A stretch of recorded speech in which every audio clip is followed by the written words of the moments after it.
How's it going, everyone? Today I'm here with my WWE No Mercy 2002 review. And without wasting any time, let's jump right into the review. Of course, at the time, this show was considered to be one of the greatest pay-per-views of all time. I don't think it is anymore. I feel like on this show there wasn't enough good to be considered to be one of the greatest pay-per-views of all time.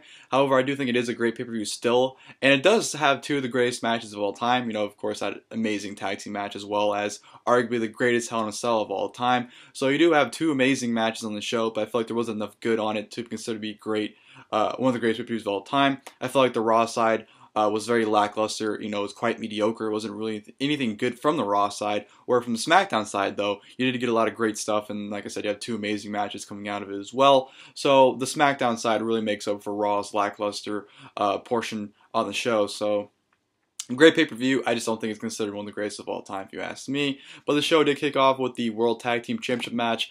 Chris Jericho and Christian versus Booker T and Goldust. Of course, Chris Jericho and Booker T were feuding at the time, and Booker T and Goldust were doing their tag stuff at the time. And Chris Jericho and Christian won the tag team titles, so why not lead into a tag team title match? This is a very solid opener here. I thought both teams meshed pretty well. Booker T was really good in this match. Of course, it did the story where whenever Booker T got in the ring, Chris Jericho would tag out, but whenever Booker T would tag out, Chris Jericho would tag in. So that was the story playing into this match. And I just felt like both teams meshed very well and put on a pretty solid performance. Booker T got a very nice hot tag that actually almost led to them winning the tag team titles. So that was a nice stint, sorry. And you had a really scary spot in this match where Chris Jericho actually goes for the lion salt, and the middle rope actually breaks when Chris Jericho does it. So Chris Jericho kind of just falls straight on his face. That was a very scary spot because that could have ended very badly if Jericho landed very wrong. So that was very scary. But ending comes, Chris Jericho hits a bulldog on Goldust onto one of the tag team titles, followed by a moonsault, considering he can't hit the lion salt because the second rope is broke. He goes to the top, hits a moonsault for the 1-2-3 victory. So Chris Jericho and Christian retain the tag team titles, and which was a pretty solid opening match, so I enjoyed that. From there, I'm going to go to Torrie Wilson versus Dawn Marie. This is just a terrible storyline. The match itself isn't nearly as bad, I think, as people make it out to be. People make it out to seem like it's a horrible match that it's unbearable to watch. But I thought Torrie Wilson and Dawn Marie, you can tell they tried. I'm not saying it's a 5-star masterpiece, but it's a watchable match. It's only like 3 minutes long, so you're not really suffering as people think that you are when you're watching this match. But I think they tried to put on a good effort, and it was whatever. Torrie Wilson won with the swinging neck breaker, so not really much to talk about there. From there, I'm gonna go to Ric Flair versus Rob Van Dam. I didn't like this match at all. I felt their styles didn't clash very well. It's one of those matches where it's nothing bad, but as it's happening, my attention span is not focusing. It's just a very average Raw match, I would say, because during most Raw matches, it's on, but my focus isn't there. I'm just wandering off, thinking about other things, doing other things. So it's one of those matches with me. RVD wins the Frog Splash, so yeah, nothing really too good about that. I didn't enjoy that match at all. From there, I'm gonna go to the Cruiserweight Championship match of Jamie Noble versus Tajiri.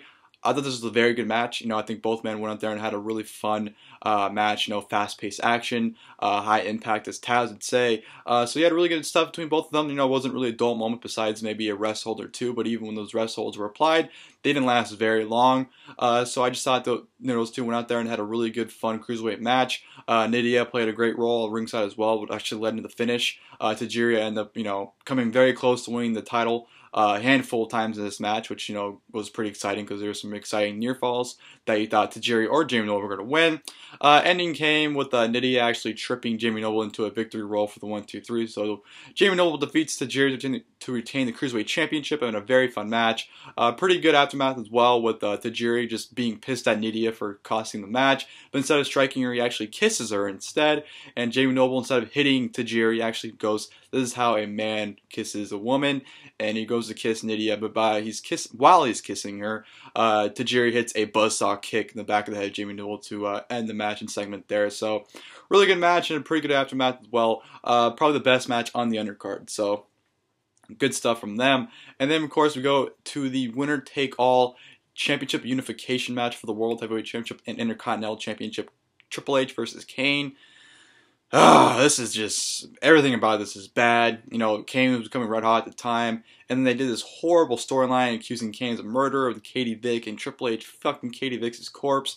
Everything about Triple H and Kane, their feud in 2002, needs to be erased from wrestling existence. It is absolutely terrible and atrocious, and it should never ever be acknowledged, even just from, you know, marks, because they don't acknowledge it today, of course, but it should just be erased from wrestling history books. It's absolutely terrible. The match itself isn't any good. It's a boring match. No, nothing too exciting about it. A lot of clusterfuck going on as well with the booking. You know, there were some ref bumps. Kane chokes on Triple H through the Spanish announce table, which is probably the only good spot in this match. And you have Flair running out to help Triple H, and then, you know, the Hurricane came out that pretty much fended off Ric Flair, but fails in doing that. Just a whole bunch of fuckery. You know, you have Triple H hitting Kane with a, you know, sledgehammer, but Kane just no-selling it and just, you know, still almost on the verge of winning with choke slams and whatnot. So Kane no-selling the, you know, supposed to be like the, you know, the heels' dirty tactics, to me, it was just very stupid. Just a whole bunch of clusterfuck in this match, and I didn't like it at all. And the match itself is just not any good. Triple H does get the win with a sledgehammer hit, followed by a pedigree, which actually was a pretty decent pedigree. If you do not know, Kane is infamous for taking terrible pedigrees, so he actually took a pretty decent pedigree here from Triple H, so that was actually a positive about this match. But Triple H wins, unifying the world title and the Intercontinental title, which is very stupid, by the way, to unify the Intercontinental title, because they brought it back like 7 months later. So the decision to even get rid of that title around that time was just very stupid. I didn't like anything about Triple H and Kane. Just, all bad. So, yeah, terrible feud. Decent match. I wouldn't say it's terrible, but it's not good. So, whatever. And then we go to the match tonight, which was the WWE Tag Team Championship Tournament Finals. Edge and Rey Mysterio versus Kurt Angle and Chris Benoit. This is just a tag team wrestling masterpiece. This match is absolutely amazing. If you have not seen this match, you need to go out of your way to see it now. It's one of the greatest matches of all time. It needs to be seen by everyone. The tag team work in this match is absolutely amazing. It's incredible. You know, these two teams are basically throwing together tag teams. Excuse me, but by the way they were teaming together, you'd think they were teaming for 10 years. It's just absolutely masterpiece of a tag team wrestling match. Words can't be put into how awesome this match is. It's absolutely amazing.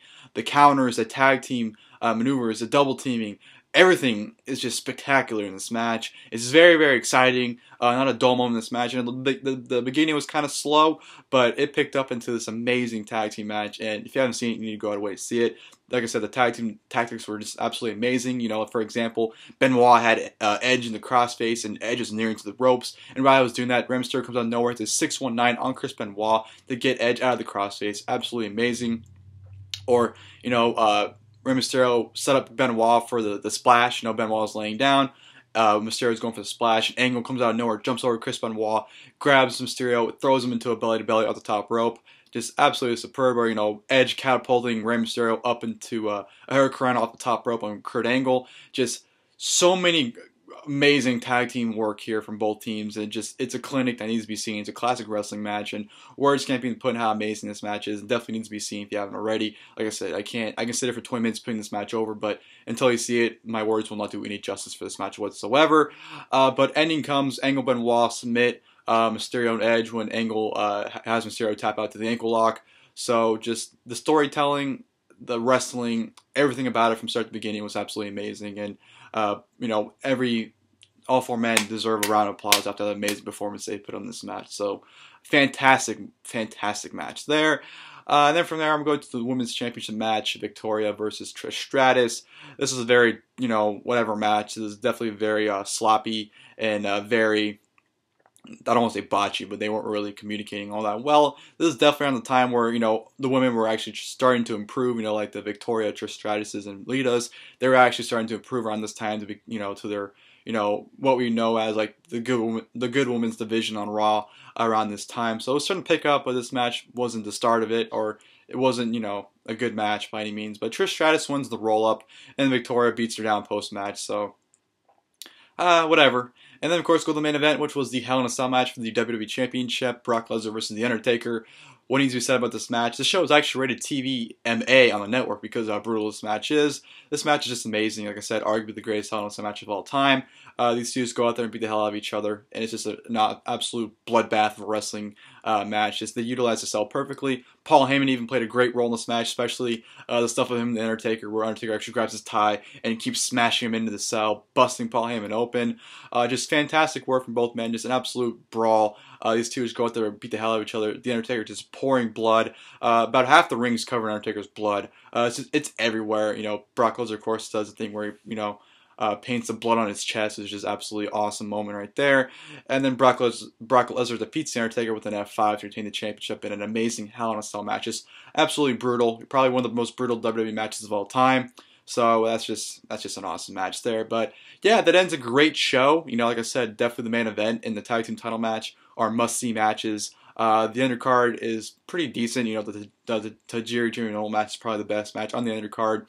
But yeah, I still enjoyed the pay-per-view for what it was. I hope you guys enjoyed the video. If you guys did, please leave a like below. No Mercy 2008 will be my next No Mercy review, of course, until this weekend for my No Mercy predictions and review for this year. And yeah, as always, hope you guys enjoyed the video. And until next time, I'll see you guys later. Thank you guys for watching the video.